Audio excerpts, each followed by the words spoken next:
प्रिय साथियों नमस्कार। मैं जसवंत सिंह कैलासिया, हमारी यूट्यूब चैनल पाराद लोकतंत्र का अंकुरण में आपका स्वागत है। हमारी अंग्रेजी चैनल भी है जिसका हमने नाम दिया है पाराद जर्मिनेट्स द डेमोक्रेसी। ये दोनों चैनलें हमने अभी हाल ही में एक राजनीतिक पार्टी लॉन्च की है, उसकी ऑफिशियल चैनल्स हैं। हमारी पार्टी का हमने नाम दिया है लोकतांत्रिकों का समानुपातिक एवं हेतुक प्रतिनिधि जनसमूह। इसको अंग्रेजी में इस तरह से हम उच्चारित करते हैं, proportional and rational representatives alliance of Democrats. इसका संक्षेप में नाम है पाराद, PARRAD। यह नामकरण ठीक वैसा ही है जैसे कि तमिलनाडु में AIDMK और आंध्रा में AIMI नामों से पार्टियां हैं। हमारा ऐसा मानना है कि हमारी ये जो राजनीतिक पार्टी है वो भारत की प्रथम और एकमात्र राजनीतिक पार्टी है। अर्थात भारत में जो कथित राजनीतिक शेष पार्टियां पाई जाती हैं वे भारतीय शासक वर्ग की अंश और पक्षपाती हैं, पार्ट एंड पार्शियल हैं। हमने इस पार्टी का एक विस्तृत विजन डॉक्यूमेंट भी तैयार किया है। हम इस चैनल के माध्यम से इस विजन डॉक्यूमेंट के कुछ खास अध्यायों की विषय वस्तुओं को पढ़कर आपकी सेवा में प्रस्तुत कर रहे हैं। इस एपिसोड में हम विजन डॉक्यूमेंट के अध्याय 12 के चौथे एवं अंतिम खंड को आपकी सेवा में प्रस्तुत कर रहे हैं। इसका शीर्षक है वास्तविक एवं सच्चे जनप्रतिनिधित्व एवं प्रभावी लोकतंत्र की स्थापना हेतु पाराद एकमात्र विकल्प। मैं इसकी विषय वस्तु आपके सामने पढ़कर प्रस्तुत करता हूँ। जैसा कि हमने पिछले एपिसोडों में बताया है कि हमारी पार्टी के जो उम्मीदवार चुनाव के समय मैदान में उतरेंगे तो वो किस किस प्रकार की कार्रवाइयाँ करेंगे और उनकी क्या अप्रोच होगी, उनकी क्या चुनाव में अपनी जीत सुनिश्चित करने के लिए वे क्या क्या गतिविधियाँ करेंगे, इसके विषय में हम आपको जानकारी दे रहे थे। तो इसी क्रम में ये कार्रवाइयाँ इस प्रकार से हैं।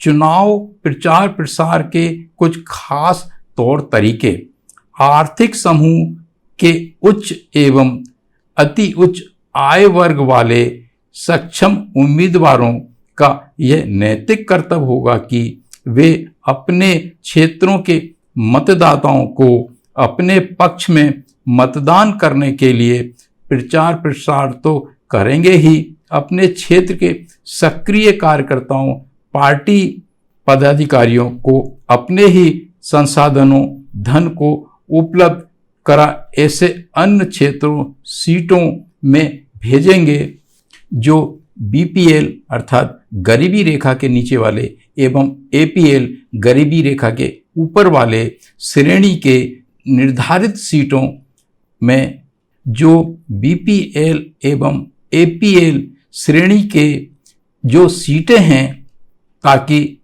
आर्थिक एवं संसाधनों के अभाव की क्षतिपूर्ति की जा सके। भारतीय निर्वाचन प्रणाली का सबसे खतरनाक पहलू, इसको आप ध्यान से थोड़ा सुनेंगे, भारतीय निर्वाचन प्रणाली व्यवस्था का सबसे खतरनाक पहलू, हमने अपने जीवन में सभी प्रकार के चुनावों को कई बार संपन्न करवाया है। सभी प्रकार के निर्वाचन अधिकारी जैसे कि पोलिंग पार्टी की सबसे नीचे के अधिकारी, पोलिंग अफसर क्रमांक 3 से लेकर जोनल सेक्टर अधिकारी, मतगणना अधिकारी तक के पद पर पदस्थ रहते हुए अनेकों बार प्रत्यक्ष रूप से निर्वाचन कार्य करवाया है। हम चुनावों की सारी गतिविधियों के लगभग 50 वर्षों तक चश्मदीद गवाह रहे हैं। हमने इसका वैज्ञानिक अध्ययन भी किया है। हमारे अध्ययन का निष्कर्ष यह है कि भारतीय शासक वर्ग ने आम जनता एवं आम मतदाता के दिलो दिमाग में कुछ ऐसी बातें ठूस ठूस कर भर दी हैं कि जो लोकतंत्र वास्तविक समानुपातिक जनप्रतिनिधित्व की हत्या तो करती ही हैं, स्वयं आम जनता व मतदाता के लिए जहर का सा काम भी करती हैं। इनमें से कुछ खास बातें इस प्रकार हैं। पहली, झंडों, झंडियों, झालर, बैनर, पोस्टर, वॉल पेंटिंग, विज्ञापनों, लाउड स्पीकरों, रैलियों, अन्य प्रचार प्रसार माध्यमों इत्यादि के माध्यम से मतदाता के चारों तरफ एक ऐसा माहौल बनाया जाता है कि उसे ऐसा लगने लगता है कि अमुक उम्मीदवार जीत रहा है। अतः उसके मन में ऐसा विचार ठूंस दिया जाता है कि उसी उम्मीदवार को अपना वोट देना है जो जीत रहा है, ताकि उसके वोट का सदुपयोग हो सके। मनी, मीडिया, माफिया, जातिवाद, संप्रदायवाद के तत्व इनमें आग में घी का काम करते हैं। इन सब बातों विचारों के कारण वास्तविक जन प्रतिनिधित्व एवं भारत का जन प्रतिनिधि कानून मजाक से बनकर रह गया है।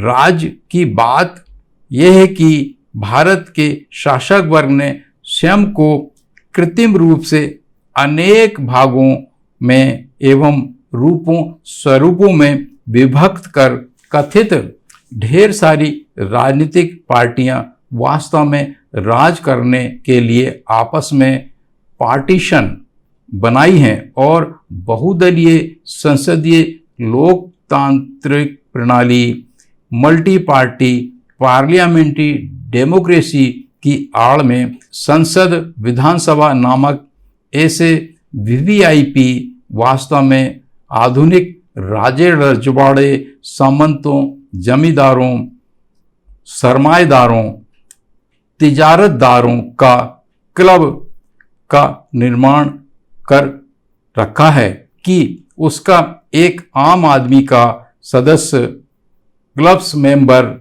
बनना तो दूर उस तक झांक कर देख भी नहीं सकता। इस वीवीआईपी क्लब में सिर्फ उन्हीं का वर्चस्व कायम रहे, इसलिए उन्होंने शुरू से ही एक आम नागरिक या मतदाता को इस बात का ज्ञान व प्रशिक्षण, नॉलेज एंड ट्रेनिंग कभी दी ही नहीं कि लोकतंत्र का क्या परिभाषा है, मत वोट का क्या तात्पर्य है, उसका महत्व क्या है, मत की अभिव्यक्ति किस प्रकार से की जानी चाहिए, जन प्रतिनिधित्व क्या है, पब्लिक रिप्रेजेंटेशन क्या है, जन प्रतिनिधित्व को कैसे सुनिश्चित किया जा सकता है, लोकतंत्र की शास्त्रीय परिभाषा के तहत जनता के प्रतिनिधि कैसे होने चाहिए, इत्यादि इत्यादि। भारत के शासक वर्ग ने इन मामलों में जो किया है उसका विवरण हमने इस विजन डॉक्यूमेंट के अन्य सुसंगत अध्यायों में विस्तार से समझाने की कोशिश की है। साथ ही बड़े दुख के साथ यहाँ यह कहना पड़ रहा है कि भारतीय शासक वर्ग ने एक आम जनता के दिलो दिमाग को और उसकी सोच को कुछ इस प्रकार से प्रशिक्षित व अनुकूलित, ट्रेंड एंड प्रूव्ड कर दी है कि वो चुनाव की घोषणा होते ही यह लालच करने लगता है कि अब उसे धरना रैलियों में जाने के लिए पैसे मिलेंगे। अब पार्टियों के लोग उन्हें पैसे, साड़ी, धोती, कंबल, शराब बांटेंगे और उनसे संपर्क करने आएंगे। बकरा भात की दावत खाने को मिलेगी, खूब शराब पीने को मिलेगी। इन मामलों में जिस पार्टी का उम्मीदवार ज़्यादा सेवा करेगा उसी को वोट देंगे। ऐसी हमारे आम वोटरों जिनकी संख्या बहुत ज़्यादा है, ग्रामीण क्षेत्र के, झुग्गी झुपड़ी क्षेत्र के, गरीब क्षेत्र के, जो कि हार जीत का निर्धारण करते हैं, उनमें कुछ इस तरह से मानसिकता, सोच विचार भर दिया गया है।